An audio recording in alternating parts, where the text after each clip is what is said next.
అంత ప్రేమతో మళ్ళీ తల్లిలా పెట్టగలిగేది ఎవరు అంటే భార్య.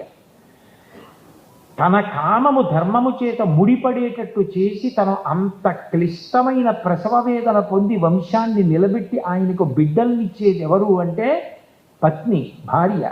ఆయన యజ్ఞయాగాది క్రతువులు చేయడానికి కారణం ఎవరు అంటే ఆమె.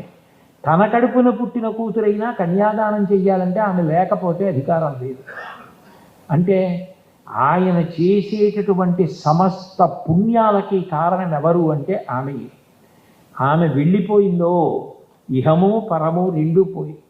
ఇంటికి వెళ్ళేటప్పటికి ఆ ఆదరణ ఇది, ఆ సంతోషం ఇది, ఆ పిలిచేవాళ్ళు ఎవరు, ఆ తాపత్రయపడేవాళ్ళు ఎవరు, ఒంట్లో బాగున్నా బాగుండకపోయినా తిన్నారా తిన్నారా తిన్నారా అని తాపత్రయపడిపోయేది భర్త కూడా కోరని ఒకే ఒక కోరిక కోరేది ఎవరు అంటే పత్ని ఒక్కతే.